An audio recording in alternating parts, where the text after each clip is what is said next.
ingeniero Ricardo Rubio, los dos trabajan para Energía Provincial Sociedad del Estado. Y bueno, nos van a hablar sobre los recursos hidroenergéticos sobre el río San Juan. Te dejo, Miguel, la palabra. Bueno, gracias, Eduardo. Buen día a todos. La presentación de hoy va a ser algo cortito, como para presentarles lo que son los recursos sobre el río San Juan, las presas, y lo que significa poder operar este sistema abasteciendo demanda y contemplando un montón de restricciones tanto operativas como de seguridad, incluso hasta cuestiones de índole de optimización energética y demás. Sobre el río San Juan, no sé si se ve. ¿Se ve la segunda diapositiva? Ahí está. Sobre el río San Juan, tenemos una serie de embalses y centrales encadenadas. Los primeros embalses la primera central que se hizo fue La Olla en Uyum, que es una central de pasada. Tenía una sud en donde ahora está el embalse de Punta Negra, y a través de un canal bastante largo llevan el agua hasta Uyum, y ahí se turbina, se aprovecha un salto casi en la ciudad de Uyum. Luego se construyó en los años 80 la presa Quebrada de Uyum, y sobre el año 89 se puso a funcionar la central de Quebrada de Uyum. Eso fue el primer embalse regulador que tuvo el río de capacidad, digamos, de regulación anual. Todos los otros embalses que antes estaban eran regulaciones, diríamos, casi diarias, nada más. Después, en el año 2008, 2009, se puso en funcionamiento los caracoles, que es en estos momentos la central más grande hidráulica que tiene la provincia de San Juan, y que por su importancia tanto en volumen como energética es la principal central de San Juan y del sistema. Para que tengan una idea, 2019, que estuvo operativa casi todo el año, excepto un par de días al final de año, los caracoles generó el 57% de toda la energía que genera EPSE. 2020, al estar fuera de cota y por situaciones de sequía, esa generación básicamente no estuvo disponible. Después, 2016, entra Punta Negra, entre Caracoles y Quebrada, una central menor, pero de una importancia operativa muy grande.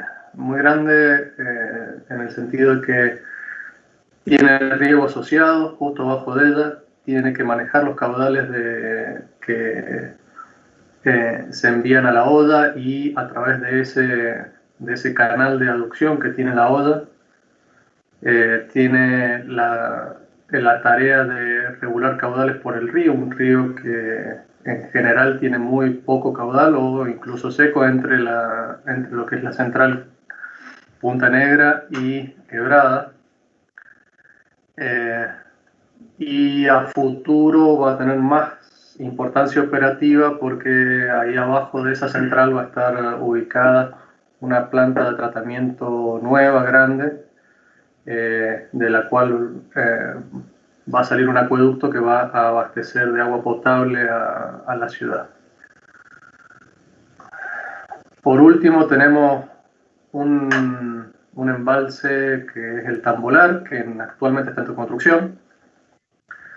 Este embalse está arriba de Caracoles y,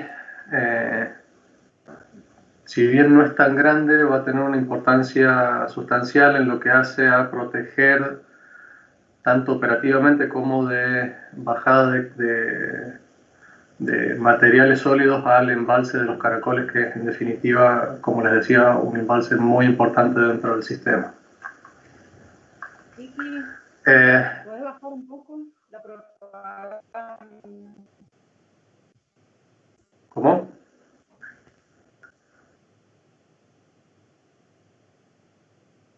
Bueno.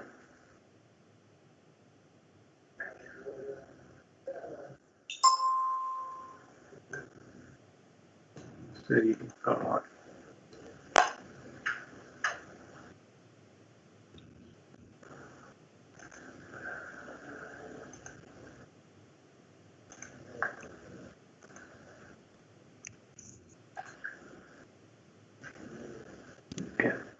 ¿Se ve, Eduardo, ahí? Sí, se ve bien la presentación. Perdón, escuché a alguien porque creí que estaban haciendo una pregunta o algo, pero se ve que... No debe haber sido alguien que abrió el micrófono. Bien, seguimos. Bueno, esto es más de lo mismo, es un corte del río San Juan y cómo son la ubicación relativa de los embalses respecto de la ciudad y las distancias que tienen entre sí. Estas distancias, como vemos, la mayoría de los embalses grandes están sobre la última parte del río San Juan, abajo, o sea, en lo que es el río San Juan, el proyecto del Tambolar, haciendo el proyecto del Tambolar quedaría solamente espacio físico para un aprovechamiento más, que en estos momentos está en análisis dentro de EPSE.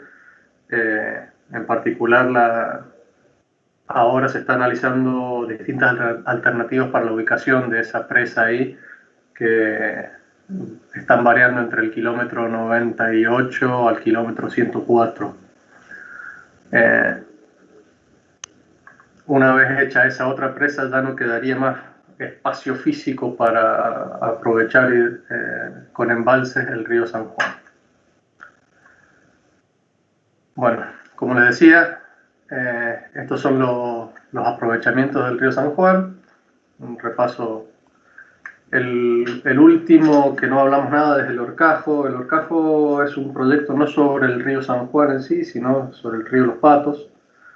Tiene algún estudio hecho, pero tiene algunos inconvenientes técnicos que hay que solucionar antes de proceder, sobre todo en lo que hace el proyecto de presa y el cierre sobre la roca. Después, sobre el río Hachal tenemos un solo aprovechamiento, que es el embalse de Cuesta del Viento con su central asociada. Esa es una central muy chica en sí por los caudales pequeños del río Hachal, que desde el punto de vista operativo, tener un embalse no supone mayores desafíos operativos de optimización. Sí supone una operación segura y una conciencia sobre el pronóstico del río, el manejo de caudales, pero al estar solo el embalse, operativamente es relativamente fácil de optimizar. Bien. Todos estos aprovechamientos tienen usos múltiples. Básicamente, el primer uso que se le ha dado siempre acá en San Juan por la característica climática es el de guardar agua. Básicamente es, cuando nos sobra, intentar guardar algo de eso para cubrir déficits posteriores. Si bien los embalses tienen una capacidad relativamente importante, cuando uno lo compara la capacidad con el riego que se produce anualmente, ve que son de la misma magnitud. O sea, que si bien nos permite guardar agua, no nos aísla completamente de las variaciones de un río San Juan, que tiene características bastante particulares y que puede variar en caudal drásticamente a lo largo del tiempo. Tiene objetivos también de control de sedimento y manejo de crecidas, así como permite guardar agua para los momentos donde hay sequía. En el momento de la crecida, todo este sistema de embalses permite de alguna manera laminarla, hacer que no llegue toda junta y disminuir los riesgos de que una crecida del río San Juan produzcan daños a la infraestructura y a las personas. Por otro lado, tienen objetivos de recreación y turismo. Alrededor de, bueno, ustedes bien sabrán, alrededor de lo que es el dique quebrado de Uyum, hay un gran complejo turístico interno que adquiere importancia durante el verano, y se está generando también alrededor de Punta Negra más o menos una cosa parecida, si bien las características de costa que tienen uno y otro son diferentes. Por otro lado, energéticamente, el sistema ha sido capaz de generar energía y contratos por generación que han permitido ser, primero, autosustentable en lo que se refiere a la operación de las centrales, y por otro lado, a volcar fondos a un fideicomiso para seguir ampliando el mismo sistema.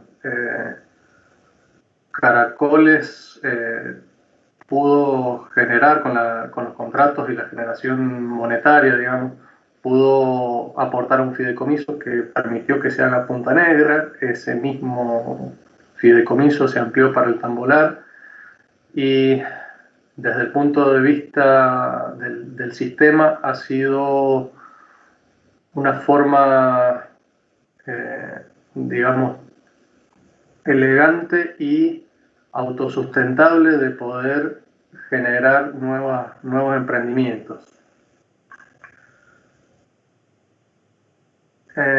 Después tenemos todos los beneficios de tener una generación local. Tener generación local permite tener una mejor calidad de energía, tener menores pérdidas en el sistema. Las pérdidas de transporte que pueden producirse por traer energía desde Mendoza se ven reducidas cuando se tiene generación local, y en definitiva son ahorros directamente al usuario de la energía. Las pérdidas las termina pagando en última instancia el usuario, sea gran usuario o sea residencial, que le viene en la boleta de energía, pero todas las pérdidas las termina pagando el usuario. Entonces, tener generación que disminuya la necesidad de transmisión energética a grandes distancias es importante.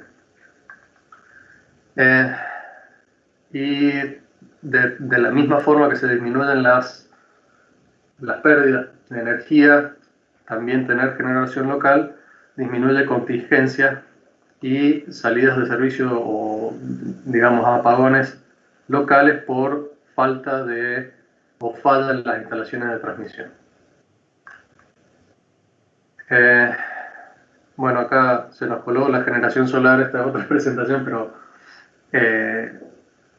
el año pasado y este año también, eventualmente y en ciertos momentos del día, con la generación hidráulica más la solar, ha habido exportación, o sea, se ha invertido el flujo de energía desde Mendoza, que normalmente es desde Mendoza a San Juan, ha sido desde San Juan a Mendoza, lo cual el año pasado y el anteaño ha sido un punto de inflexión en lo que es la generación de energía local.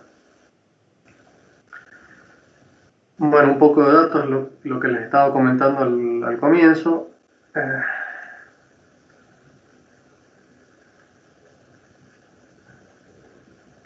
Caracoles, la puesta en marcha fue en 2009.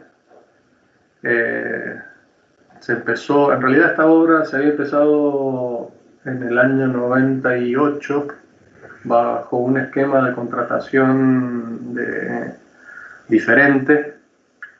Se contrató la obra Caracoles Punta Negra y por problemas financieros, políticos y de distintas índoles esa obra se detuvo. Se detuvo en el 2001. Recién en el 2004 se pudo sanear la cuestión judicial que había alrededor de esto y poder recontratar la obra. En ese momento se crea EPSE, básicamente está directamente ligada a la construcción e inspección de los caracoles. En 2004 se retomaron los trabajos y al fin se terminaron en 2009. Si bien estuvo lista un poco antes, entre 2008 y 2009 se terminaron las obras, recién se puso en marcha la generación en julio del 2009. Como les decía, esta central tiene, esos son los datos, tiene nominalmente y en la práctica la mayor parte de la potencia y energía del sistema. Es una central que, si bien por caudal más o menos turbina lo mismo que las otras, tiene un salto grande, lo que nos permite que al mismo caudal la energía generada sea básicamente casi el doble de una de Punta Negra. Bueno, una foto de Caracoles. Es una obra que en particular, y además de la mayor diferencia de altura, si pueden ver ahí al medio, tiene esas son las salidas del aliviadero. Esta obra, a diferencia del resto, tiene un aliviadero controlado con puertas radiales que permite alguna diferencia operativa respecto del resto. Esa es la central de Caracoles. Punta Negra, como les decía, fue el último en entrar en operación.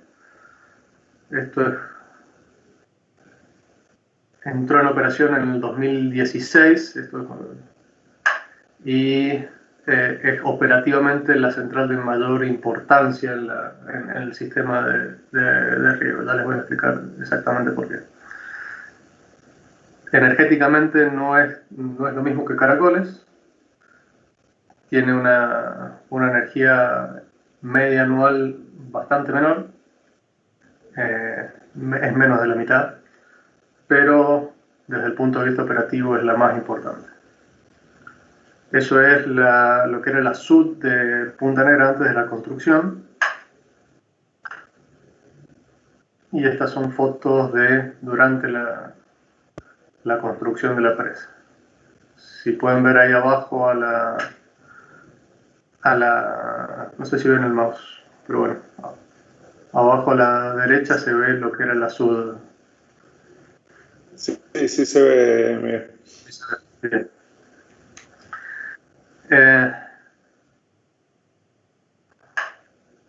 Esto es una vista desde la otra margen del río, también de la presa en construcción.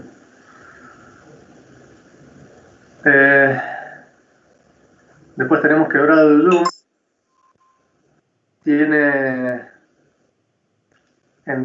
Operativamente tiene una diferencia grande porque tiene una unidad Kaplan, a diferencia de las otras dos. Tanto los Caracoles como Punta Negra tienen 2 turbinas Francis cada una, de diferentes características, y Quebrada de Ulúa tiene una unidad Kaplan. La principal diferencia, además de las cuestiones de altura, que una unidad Kaplan es más conveniente para mayores caudales y menores alturas respecto de una Francis. Lo que permite la unidad Kaplan de Quebrado Uyuni es una operación casi hasta los niveles mínimos de embalse del embalse Quebrada. Esto la diferencia de, por ejemplo, Punta Negra y Caracoles, que en Punta Negra tenemos volúmenes útiles por encima de cierta cota que se pueden generar, y los volúmenes muertos o no útiles para la generación son relativamente mucho mayores respecto a la totalidad del embalse que lo que tiene Quebrado Uyuni. Es una máquina que entró en el año 89, esta turbina Kaplan, y ya con 31 años de operación estamos en vías de una parada y hacerle una modernización y un reacondicionamiento general. Esta máquina, si bien ha sido excelente en términos técnicos, ya tiene sus años, y en los meses que vienen va a empezar unos trabajos grandes de desarme completo del grupo turbina generador y reemplazo de elementos principales.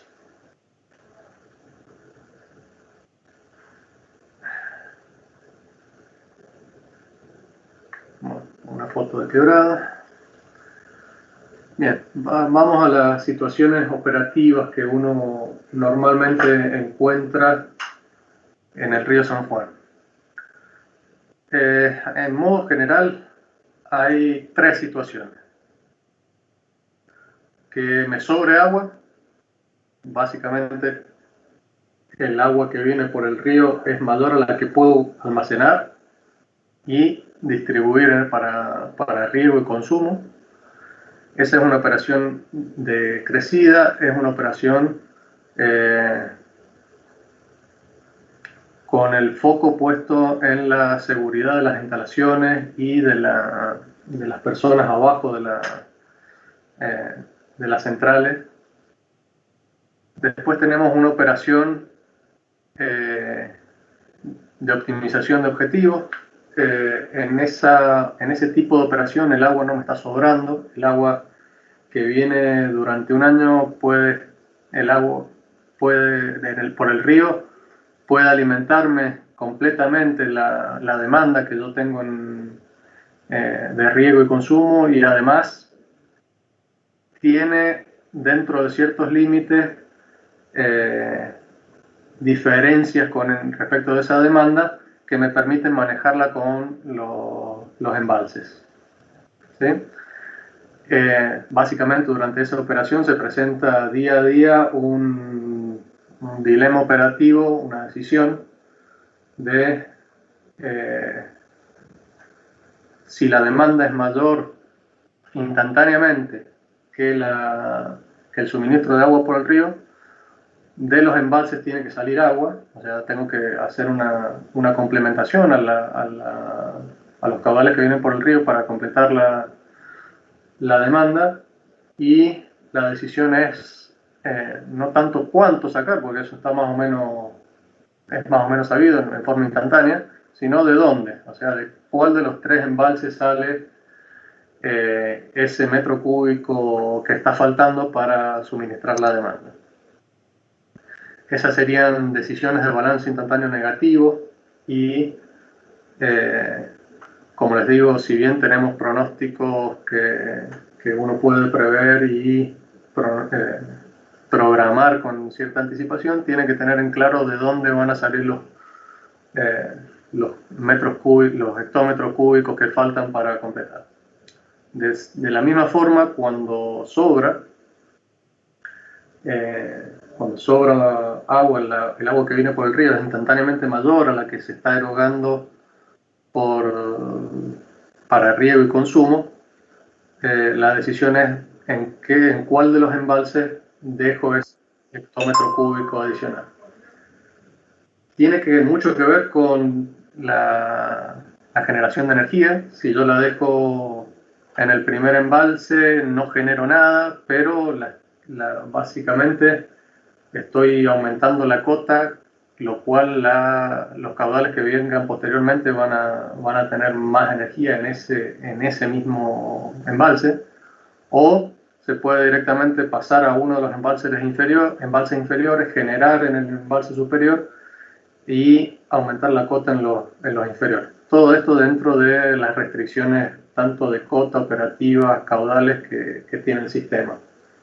Es una decisión bastante complicada, es un problema, como les decía, un problema de decisión markoviano, es estocástico, los caudales que vienen por el río son estocásticos y los que van a venir tienen una incertidumbre grande. Además tiene una componente de incertidumbre por la disponibilidad del equipamiento, de los canales, de las compuertas. Además, tenemos restricciones que varían dependiendo del estado del sistema. Dependiendo de la cota, por ejemplo, en Punta Negra uno puede tener restricciones de caudal erogado abajo de Punta Negra o no. Tenemos restricciones externas que puede ser el mantenimiento o la salida de servicio intempestiva de la central La Olla, que hace las veces de vaso comunicante con su canal entre Punta Negra y Quebrada. No es un problema fácil de resolver y tiene su complicación y su riesgo, sobre todo su riesgo. Cualquier decisión que uno tome puede traer a futuro pérdidas materiales o incluso pérdidas de instalaciones, además de pérdidas directamente de agua. Por último, tenemos una operación en sequía. La operación en sequía es ya la parte final de lo que sería la optimización de objetivos. Es cuando ya los embalses están por debajo de ciertas cotas útiles y que uno tiene que hacer una programación previendo de que pueda cumplir con las demandas de riego y consumo humano abajo del sistema de forma normal y sin pérdidas de agua por infiltraciones o demás. Es una operación también complicada, sufre también de las incertidumbres que puede traer el río y uno tiene que estar atento justamente a cuestiones de limitaciones de caudal entre centrales para poder cumplir con las cotas. Como les decía, las restricciones, el sistema tiene un montón de restricciones, cada embalse tiene las suyas. Algunas son restricciones fuertes, duras, y otras son restricciones un poco más débiles, pero que si uno no las cumple puede tener pérdidas importantes. Por un lado tenemos lo que es la demanda. La demanda para el sistema es básicamente una restricción. La demanda se programa a fines de octubre para todo el año, y si bien puede sufrir actualizaciones durante el año debido a desviaciones respecto de los pronósticos del río, para el sistema es una restricción. Tiene que erogar tantos metros cúbicos o tantos hectómetros tal día. Después tenemos lo que es la reserva. Uno, dentro de una operación, por ejemplo, en sequía, tiene que ver cómo esa operación anual y programada repercute en las reservas al final. Esas reservas pueden variar por distintos factores, no solamente la la demanda programada y los pronósticos de río y en definitiva los caudales que vengan por el río, sino también puede variar por distintas pérdidas al dejar el agua en distintos embalses. Uno tiene más pérdidas por evaporación en Quebrada del Yum, por ejemplo, que las que tienen Caracoles, por una cuestión de superficie y forma del vaso. Hay restricciones de cotas mínimas. Estas restricciones tienen mucho que ver en algunos casos con restricciones turísticas y que de alguna manera son importantes, pero cuando no hay agua, no hay agua y la cota mínima de turismo no se puede cumplir. Hay otras restricciones de cotas mínimas que tienen que ver directamente con la sedimentación de los embalses y la calidad del agua. Por ejemplo, en Quebrada, durante los meses de verano, uno no puede mantener el embalse a cotas muy bajas, por más que no haya agua. Tiene que ver cómo hacer para bajar agua desde los Caracoles y Punta Negra, para que la cota de espera del dique del embalse Quebrada del Yum tenga la suficiente altura para que una corriente de densidad, por lluvias que puedan bajar por el río La Travesía, no complique la turbidez del agua y la operación de la planta de tratamiento de OCE. Lo propio se da también en los embalses de Punta Negra y Caracoles, no tanto por turbidez, sino por una cuestión de sedimentación y de proteger las embocaduras de los descargadores de fondo. En épocas de sequía uno no puede dejar el descargador de fondo desprotegido totalmente, porque una crecida, ya sea en Caracoles por el río Saso o una crecida en Punta Negra por el río Blanco, puede traer una sedimentación importante que podría complicar las embocaduras de los descargadores de fondo, lo cual sería una cuestión complicada desde el punto de vista de seguridad. Después tenemos otras restricciones operativas durante estados medios de cota, que tienen que ver con restricciones de caudal entre Punta Negra y Quebrada. Como les decía, la forma preferida o la preferencial de pasar caudales es a través del canal de la central La Olla. Ese canal tiene una capacidad máxima que en épocas donde la central está funcionando es suficiente para suministrar las demandas que tiene Quebrada y mantener cotas en Quebrada. Pero eventualmente puede La Olla estar fuera de servicio y una o las dos máquinas, y eso limita considerablemente primero a la mitad, los caudales que puede uno pasar desde Punta Negra hasta Quebrada del Yum con los fines de mantener cotas. Si ese caudal es menor que el que está saliendo erogado por Quebrada, eso efectivamente va a ser una disminución en la cota, y la alternativa sería enviar agua por el río. Eso, dependiendo de la cota de operación de Punta Negra, puede ser complicado. Mientras esté en generación Punta Negra, el descargador de fondo y el agua que va hacia el canal de La Olla son relativamente independientes. Ahora, cuando sale de generación por cota Punta Negra, la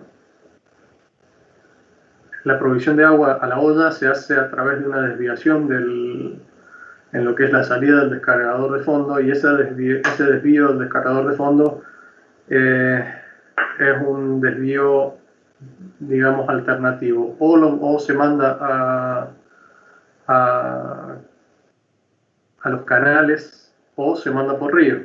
Eso hace que cualquier restricción que existe de caudales para bajar agua por el descargador de fondo a través de los canales de la central, repercuta en la cota de nuevo de quebrado.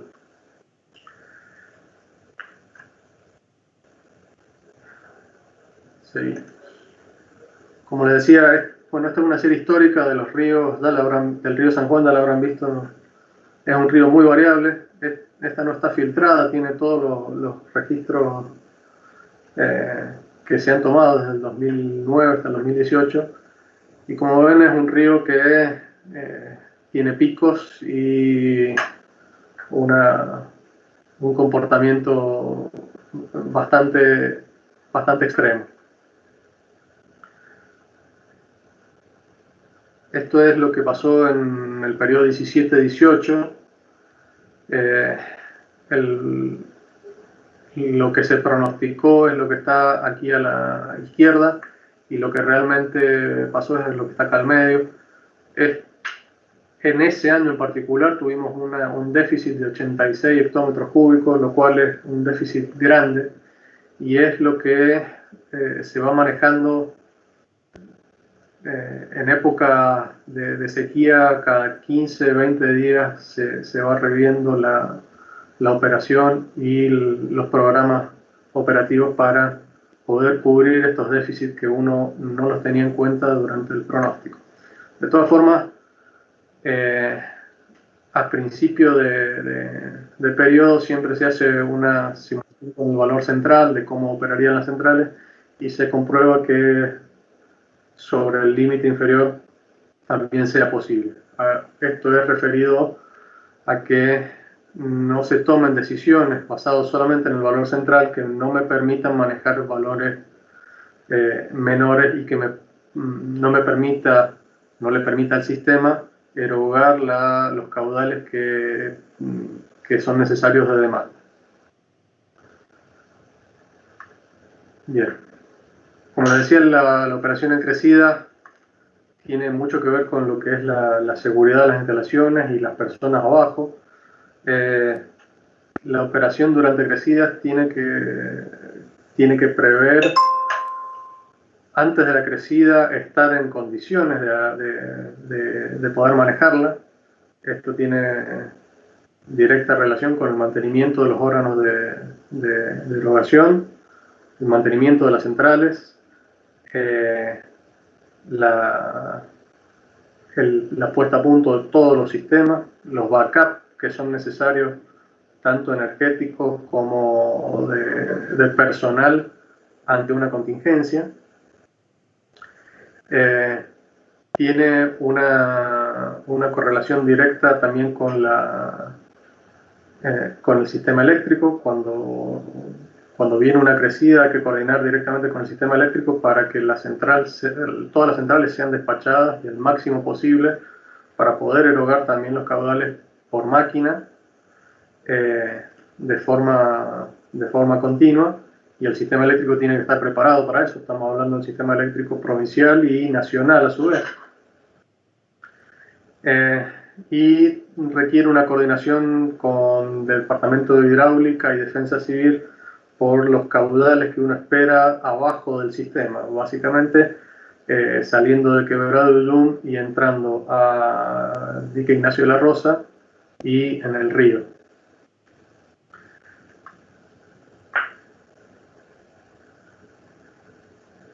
A modo de ejemplo, y para que vean el efecto de este sistema sobre una creciente, en azul, esta curva que está acá, es la CMP de Caracoles de diseño.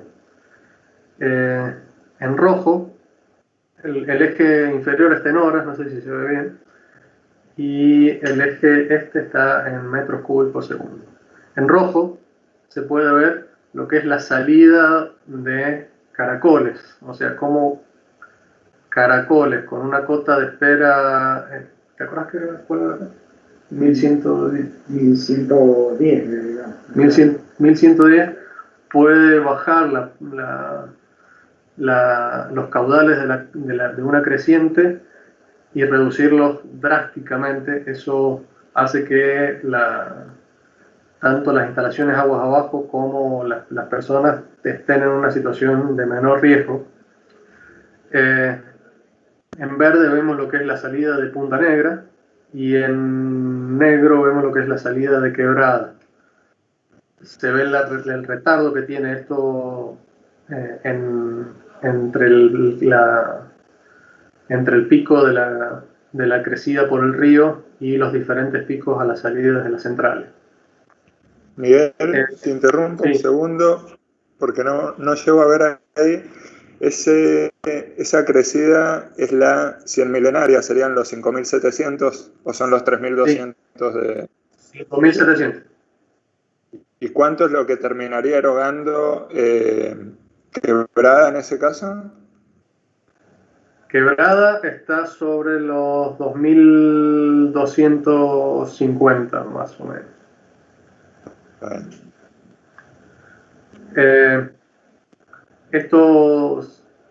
Esta simulación en particular se hizo con un programa de cálculo contratado a la universidad, con un programa de simulación, y nos permite definir también cotas de espera si uno tiene de antemano o prevé algún hidrograma de crecida. Esta sería el peor caso, digamos, que esperable para el cual está diseñado el sistema. Después, pasando a un ejemplo de lo que es la operación en sequía, como ustedes saben, el último periodo fue de los peores en volumen total y en distribución temporal del río San Juan respecto de la cantidad de agua que tuvimos disponible. Esto que están viendo ahí es lo que se erogó efectivamente a Quebrada del Uyú. ¿Sí? Estamos hablando de octubre del 2019 hasta, bueno, esto se actualizó al 8 de agosto del 2020. Para que vean lo que vino por el río San Juan y la operación que tuvo que hacer el sistema para absorber las diferencias. Lo que tiene esta curva que está sería verde, es lo que vino efectivamente por el río San Juan, y la marrón es lo que efectivamente salió de Quebrada del Uyú. A esto hay que sumarle, que no está aquí puesto, pero también el riego de Sonda Uyum, que sale desde Punta Negra. Relativamente mucho menor, de un orden de magnitud menor, pero también lo suministró el sistema. Esta operación, pueden ver que tiene periodos de corta, tiene periodos de alto caudal. Esto solamente se puede hacer por la existencia de los embalses.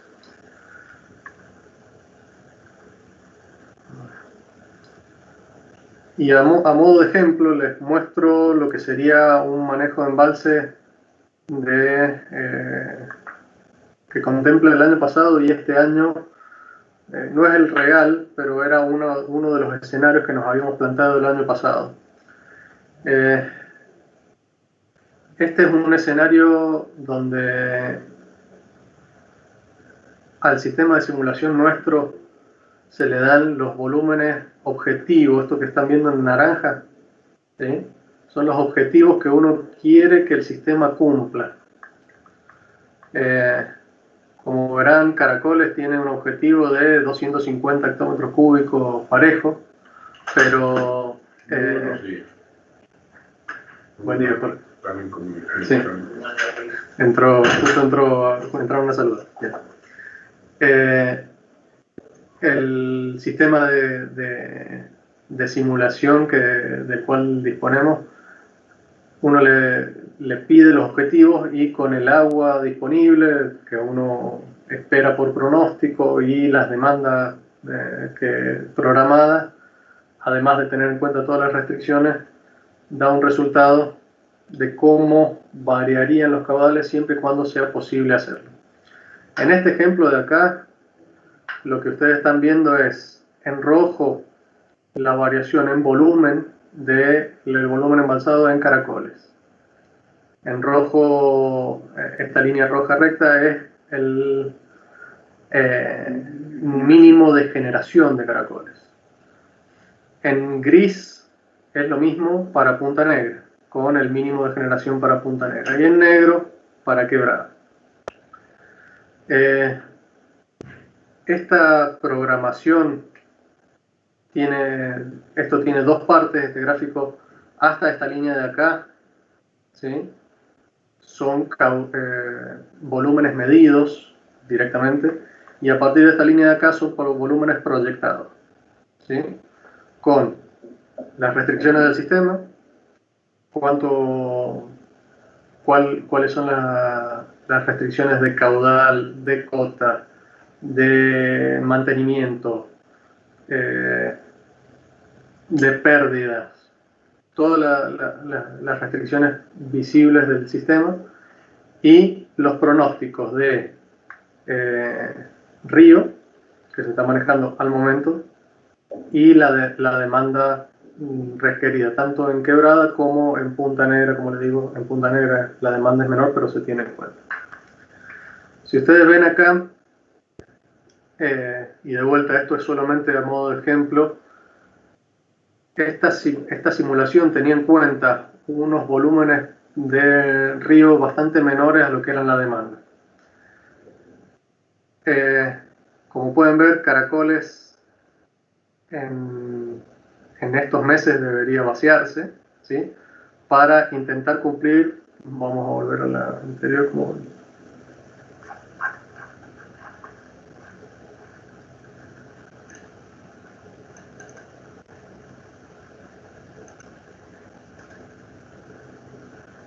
ahí está. Para intentar cumplir con las cotas con los volúmenes necesarios para las cotas tanto de Punta Negra, ¿sí? Punta Negra, como la pueden ver, tiene una cota de 920 pareja requerida a partir de septiembre, y la cota de Quebrada Ullum. La cota de Quebrada Ullum, si ustedes lo miran acá, varía de septiembre. La cota mínima requerida es 748, y en octubre ya pasa a 756. Esto es lo que les comentaba, que Quebrada Ullum en particular, durante los meses de noviembre a marzo, idealmente a marzo, tiene que tener esta cota mínima de espera por crecida en los ríos afluentes de lluvia. En este caso en particular, y por una restricción de pasaje de agua desde Punta Negra hasta Quebrada Ullum, si ustedes ven en este momento acá, cuando se termina, básicamente se acaba el agua de Caracoles, que el agua que tiene que suministrar Quebrada es mayor a la que le pueden mandar Punta Negra por una restricción de caudal del canal de enlace por debajo de la cota de generación, y hace que las cotas que nosotros estábamos necesitando en Quebrada Ullum para el periodo noviembre-marzo en esta zona aquí no se cumplen. Básicamente porque no tengo caudal suficiente desde desde Punta Negra a Quebrada para mantenerla. Está saliendo más caudal del que está entrando en Quebrada, y esto disminuye. ¿Cuál es la opción operativa inmediata? Lo que ustedes están viendo acá. Esto que están viendo acá es erogaciones adicionales por río, desde Punta Negra a Quebrada. ¿Qué significa eso? Que ahora sí el sistema puede suministrar el agua suficiente a Quebrada Ullum para mantener la cota durante los meses de verano, ¿sí? A costa de mandar caudales intermitentes por el río, con todas las consecuencias que eso tiene. De la cal de las moras, de las infiltraciones propias del río hasta que se llene, de problemas operativos. Como les dije, esto significa hacer una operación intermitente entre el río y el canal de enlace, lo cual deja sin riego a Sonda Uyun mientras esté saliendo agua para el río. Ese es el tipo de decisiones que hay que ir viendo y anticipándose en lo que es la programación del año de los embalses. Bueno, con eso terminamos. No sé si tienen alguna duda, algo que...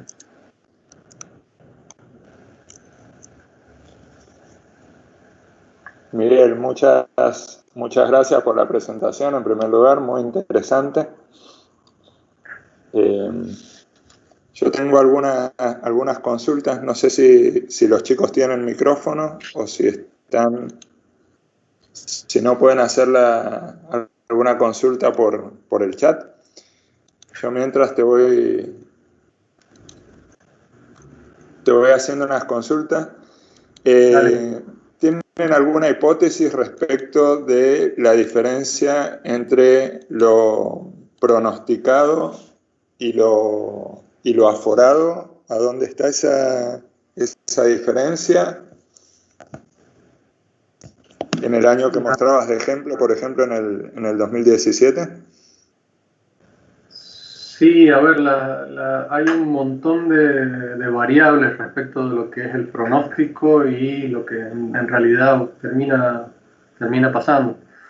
El pronóstico se hace en base a la nieve y a las mediciones que hace hidráulica en la montaña, pero de alguna forma hay que hacer alguna hipótesis respecto del estado de recarga de las cuencas subterráneas. Hay que hacer alguna hipótesis respecto de la sublimación, las temperaturas y las condiciones climáticas que se den durante todo el año. Podemos tener sublimaciones de nieve, podemos tener mayores evaporaciones. Las diferencias que tenemos respecto de los pronósticos respecto de lo que realmente baja tienen múltiples causas. No es mi especialidad ni mi foco hacer hipótesis sobre ello. Sí, lo que tenemos que hacer desde el punto de vista del manejo es prepararnos para ello. Bien. Básicamente, de todas formas, la diferencia estaría en evaporación y recarga de acuíferos. Sí. Sí. Y en ese caso, en general, cuando ustedes tienen un pronóstico de escurrimiento o en definitiva, de niveles de embalse mayor a lo que viene, ¿tienen algún tipo de penalización por parte de CAMESA si no generan, o eso está previsto en un...? Mira, nosotros sí, la tenemos, la penalización, directamente por... hay dos tipos de penalizaciones. Primero es que la energía que uno no genera no se la pagan, y si bien hay algunos contratos que nos cubren un poco de ese riesgo, el mantenimiento de esos contratos depende fuertemente que se cumpla dentro de lo posible con la generación de las dos centrales. Si por falta de agua la central sale, por falta de cota, digamos, la central sale, pero esa falta de cota es debido a que se priorizó, por poner un ejemplo, el turismo, eso tiene un costo a la hora del mantenimiento de ese contrato que nos cubre de la salida.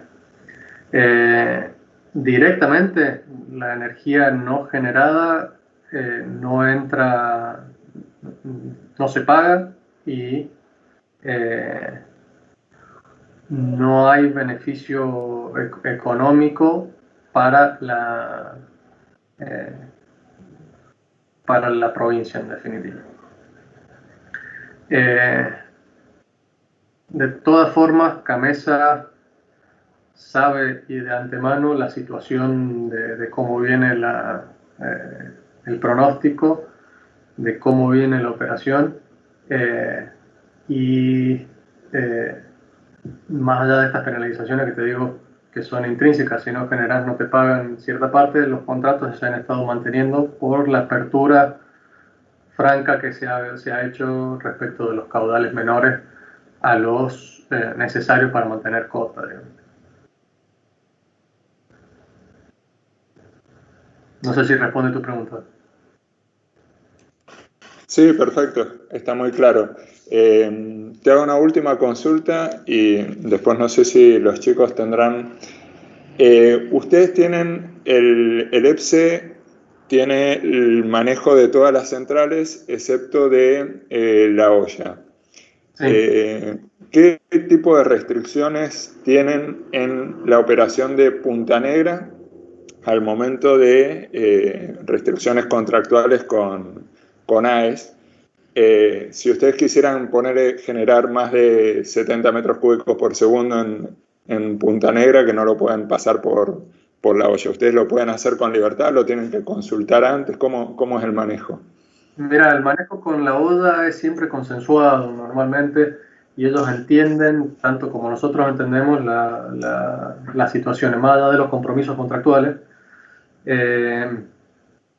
Si nosotros tuviésemos que generar más erogar más de 70 metros cúbicos segundo, depende mucho de la situación del sistema.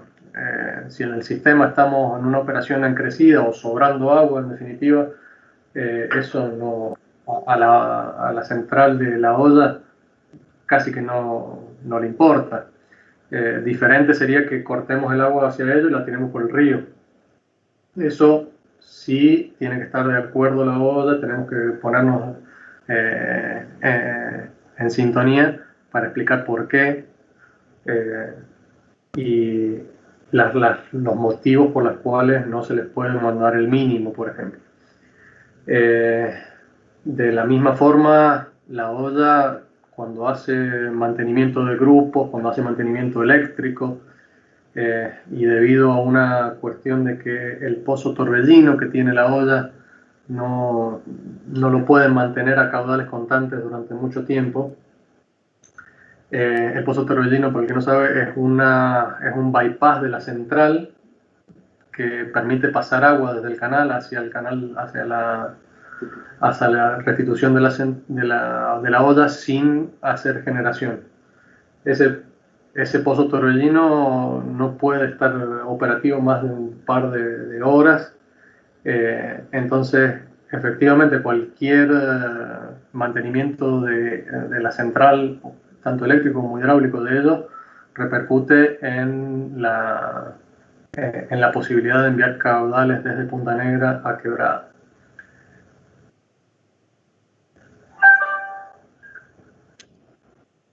Perfecto, está clarísimo, gracias. Básicamente,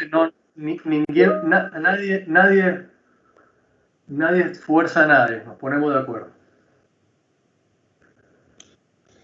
Dije que era la última, pero de paso que estamos en el tema, te hago una consulta más. ¿Cómo es el manejo con las otras reparticiones? Por ejemplo, hidráulica, ¿todas las decisiones son consensuadas respecto de la política de operación?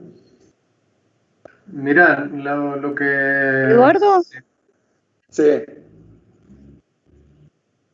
en relación a eso que yo quería hacer rato, tengo la mano levantada. Perdón.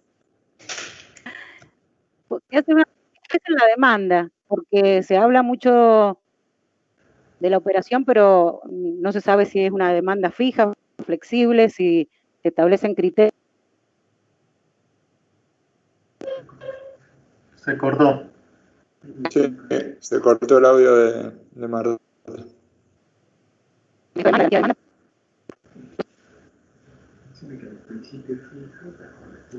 A ver.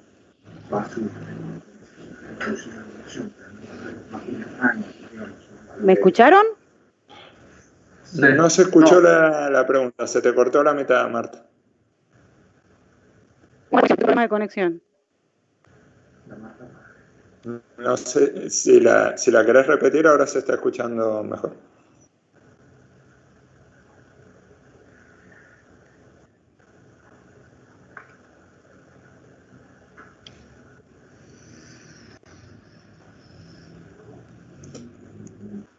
Marta, ¿te escuchás? Bueno. No. Sí, Bueno, ahí. intento responder. La distribución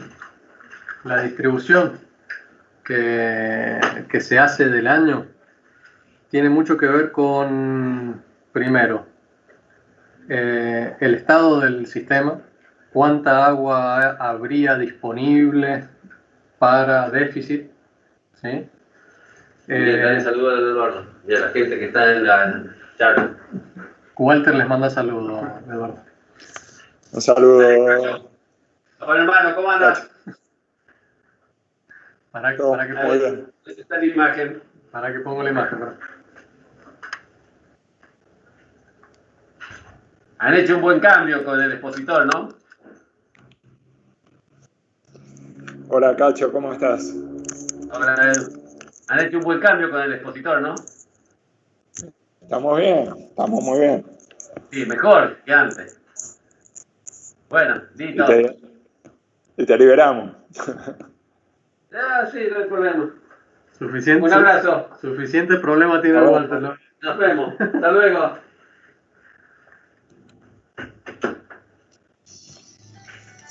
Bueno, intento responder. La programación de demanda, en definitiva, se hace viendo normalmente un pronóstico de río y un estado de reservas, intentando hacerlo bianual. ¿Por qué digo intentando? Porque hay situaciones donde el sistema está al mínimo, como es este año, ¿sí? Donde la distribución, por mucho que se baje, no llega a ser lo suficientemente baja como para que las reservas del año que viene sean adecuadas a un riego normal.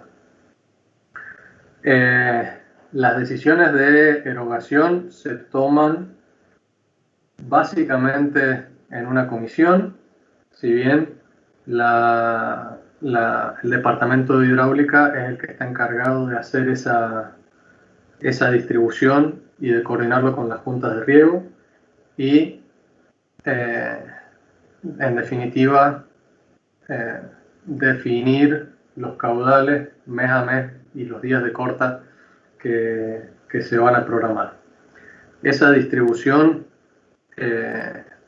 dependiendo del estado del sistema, puede ser más o menos flexible en lo que respecta a volúmenes totales y sobre todo volúmenes en la época de verano, que es la época donde en sequía uno tiene que sufre mayor disminución de volúmenes en los embalses.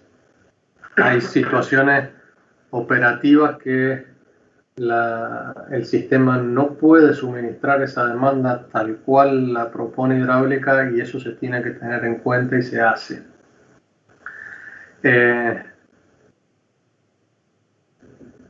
No sé si eso responde tu pregunta.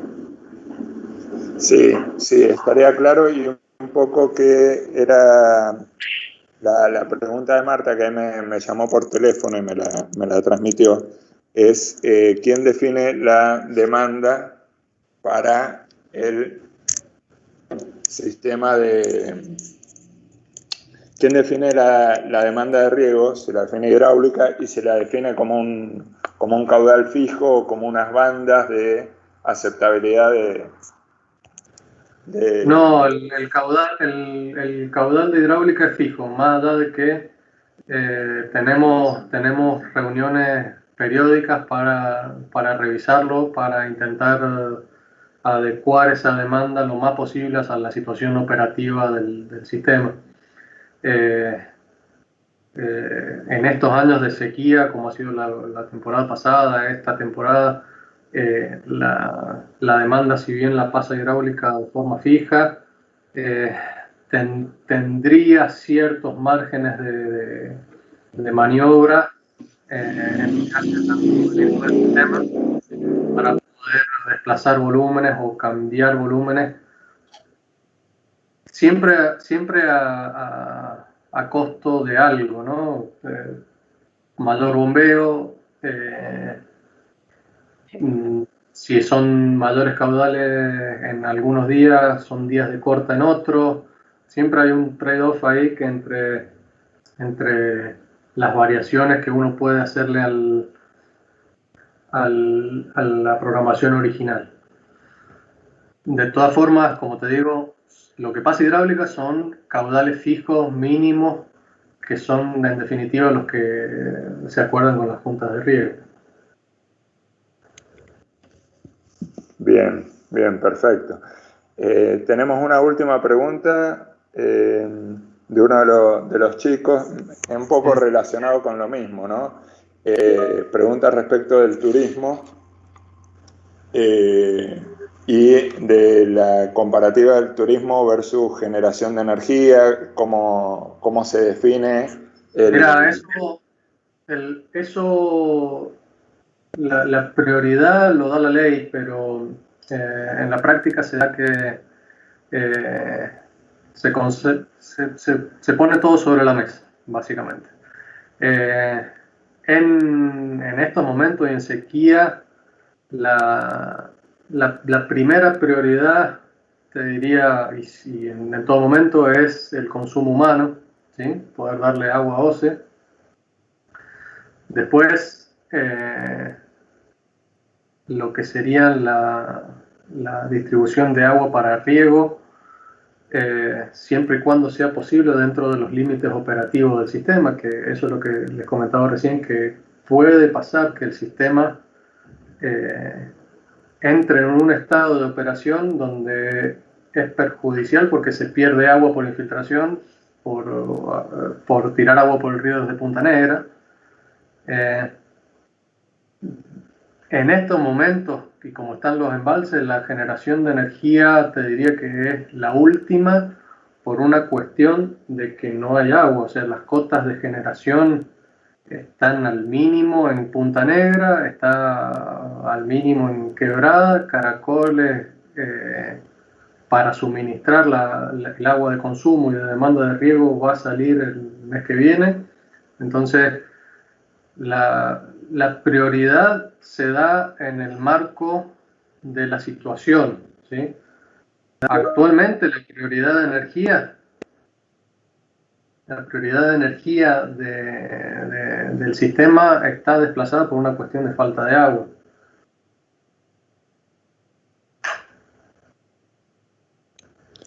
Bien, clarísimo. Se agregó una pregunta, te la transmito. Con el agua que se tiene almacenada en los embalses actualmente, ¿cuánto tiempo más se puede seguir solventando estos periodos de sequía que se tienen? Mira, según los prepronósticos que tenemos, que no los puedo comunicar porque esto es directamente una cuestión de hidráulica y de responsabilidad de ellos, podríamos aguantar un periodo a un periodo y medio más, nada más. Un periodo, te diría, sin cuestiones de problemas operativos graves, ¿sí? Siempre y cuando se cumplan los prepronósticos. Cuando hidráulica saque el pronóstico, si eso es menor, puede que directamente tengamos problemas operativos durante este año que viene. Problemas operativos me refiero a situaciones no deseadas de salida de de Cota de Punta Negra en particular. Si se da el prepronóstico que tenemos, este periodo lo pasamos bien, estamos hablando de hasta septiembre del 2021, estaría más o menos bien el sistema. Si a partir de el año que viene, o sea, del otro periodo, no el periodo que está entrando ahora, sino de octubre del 2021, sigue la sequía, vamos a tener serios problemas para poder suministrar el agua de riego a toda la provincia. Básicamente, en ese momento, la alternativa va a ser pozo y no mucho más.